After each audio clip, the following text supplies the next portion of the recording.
Hello cả nhà. Đó, đây là khẩu phần ăn buổi chiều của mấy đệ tử em nè.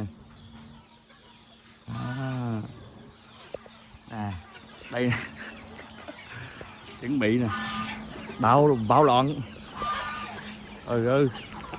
Nó đứng nè. Tập trung nè. Đó. Tập trung nè. Xếp hàng chờ đợi không? Wow.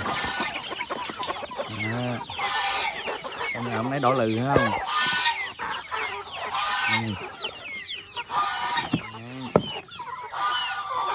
Thấy chưa?